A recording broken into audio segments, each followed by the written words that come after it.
Professor Dame Sally Davies, former Chief Medical Officer for England and haematologist, has long warned of the urgent need to tackle antimicrobial resistance. Now, as the UK's AMR Special Envoy, she cautions that the lack of effective antibiotics potentially poses a greater threat than climate change.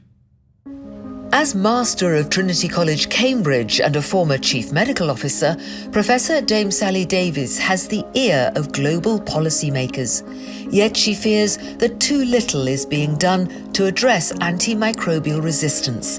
The UK's Special Envoy on AMR acknowledges progress made in England in getting AMR listed on death certificates, cutting agricultural use of antibiotics, and ensuring that their use in healthcare settings is appropriate, plus vital UK investment in research. But she says AMR is more dangerous than ever. We know it's the third most important underlying cause of death, that it causes at least 1.3 million deaths directly every year. We're getting new data about the economics of it and showing that it really is impacting the economies across the world. Without new antibiotics, we will move into an apocalyptic phase. Actually, the data now shows already more people are dying of AMR than of climate change every year, and it's going to get worse. There's a new 5-year national action plan on AMR. What can we expect from that?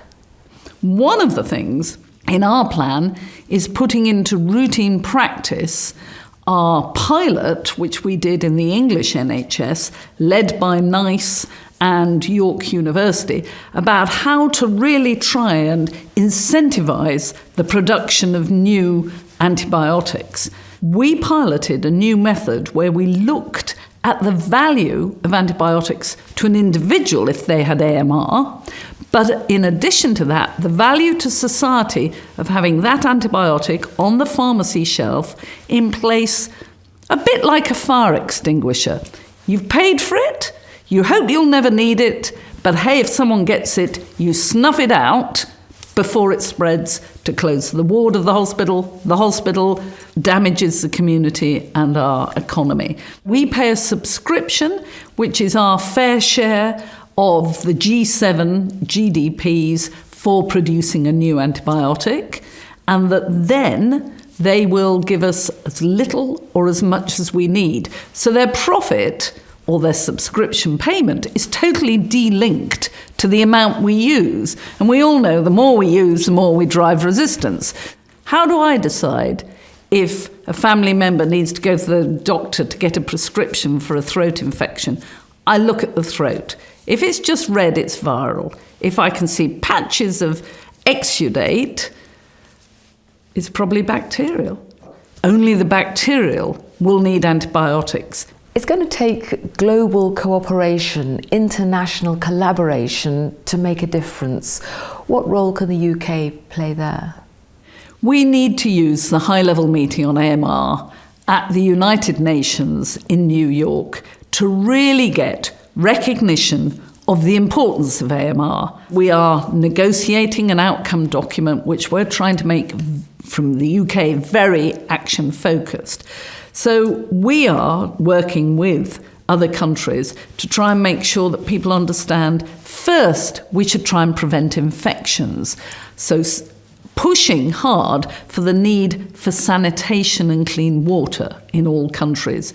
After that, we want to make sure that people use the guidance of the WHO on what antibiotics to use, the guidance of the Food and Agriculture Organization on phasing out growth promotion uses, phasing out the use of critical medically important antibiotics, and really cleaning up the food chain. We know it's possible. If we don't contain AMR and we don't get new antibiotics, we lose modern medicine. More people will die of infection than of cancer.